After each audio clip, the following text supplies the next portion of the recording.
Ce vendredi 18 janvier 2019, la faculté des sciences de l'Université du Burundi a organisé une conférence de circonstances dans le cadre de fêter le départ à la retraite du professeur Pierre Nzohabonayo, ancien enseignant-chercheur de cette faculté. Les cérémonies de cette journée ont été ouvertes par le doyen de la faculté des sciences, Dr David Naïman. Selon le patron de cette faculté, fêter le départ à la retraite d'un enseignant-chercheur comme celui du professeur Nzohabonayo est une bonne coutume et on le fait pour lui rendre hommage au loyal service rendu à la communauté scientifique, mais aussi à la communauté universitaire. La faculté des sciences a organisé aujourd'hui une conférence, et c'est une conférence qui est organisée pour aussi fêter le départ à la retraite de notre collègue, professeur Nzohabonayo Pierre. C'est une pratique qui est déjà connue à la faculté des sciences. Il y a 2 ans déjà, on avait organisé le même événement pour 6 autres collègues qui ont été admis à la retraite à cette époque. Alors, il était question aujourd'hui de le faire à la mémoire des services rendus à notre communauté en termes de faculté, mais également en termes de l'Université du Burundi, qu'il a longuement servi, non seulement comme enseignant-chercheur, mais aussi comme administratif, parce qu'il a été non seulement chef de département, mais il a également été doyen de la faculté des sciences, mais également doyen de la faculté des sciences appliquées et de l'UTS. Mais aussi, il a eu à occuper d'autres fonctions, comme responsable du EA en mathématiques et physique, mais également comme responsable comme rédacteur en chef de la revue Sciences Exactes, ce qui fait que sa carrière à l'Université du Burundi, comme a été explicitement présenté par notre collègue, le professeur Juma Chaban, le directeur de l'école doctorale, il a fait une carrière très riche et qui a servi de modèle aux plus jeunes.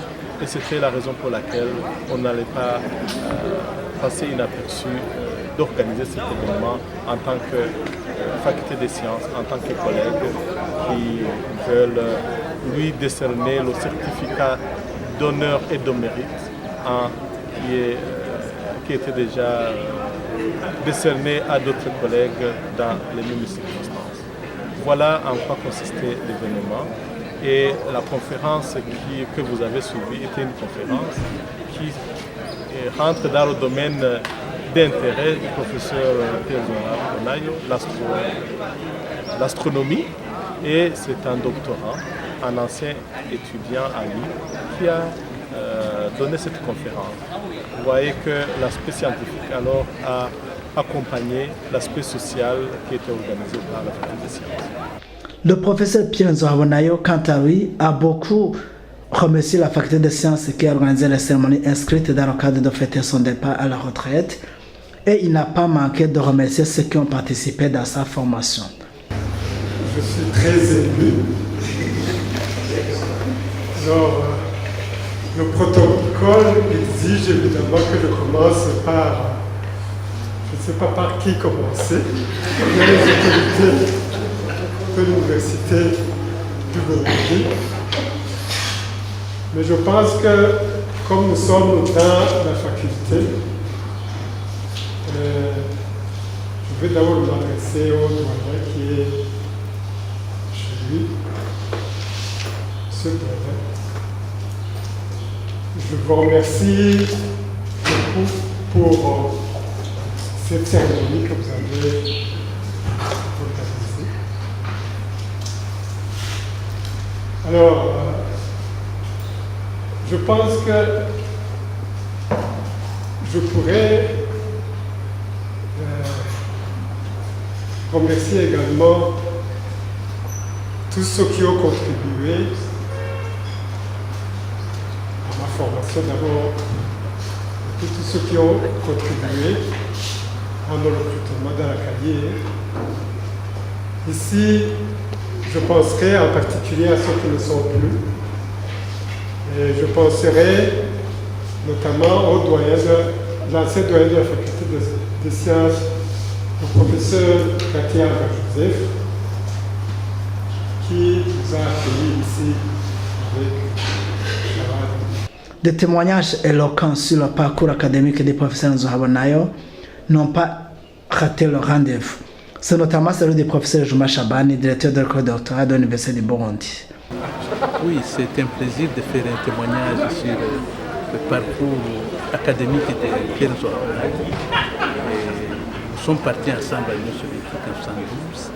Nous sommes arrivés là-bas, accueillis par des collègues burundais qui étudiaient là-bas. Nous sommes partis ensemble à l'université de l'État de Kharkov. Nous nous sommes retrouvés ensemble pour l'apprentissage de la langue russe dans le même groupe. Et ensuite, nous avons vécu ensemble pendant une année dans la même chambre. Et c'est seulement après ça que nous nous sommes séparés, toujours en restant dans l'université. Il est parti à la faculté de physique et moi je suis parti à la faculté de mathématiques. Mais malgré ça, nous avons gardé des contacts très étroits. On s'est fréquenté très souvent. J'ai même organisé son mariage quand il s'est marié en 1976. Après, nous sommes revenus ici ensemble, recrutés le même jour, c'est le même contrat, le même décret comme assistant. Nous avons été dans la même faculté pendant 2 ans, faculté de sciences, et puis nous sommes retournés ensemble en Belgique pour faire les études doctorales. Et après les études doctorales, nous sommes rentrés presque à 2 mois de différence et nous avons fait encore une partie de la carrière ensemble ici à la faculté de sciences avant que moi je décide d'aller continuer ma carrière au niveau public. Dans cette conférence étaient présents les enseignants de cette faculté, le directeur des services académiques, le chef de département et les étudiants.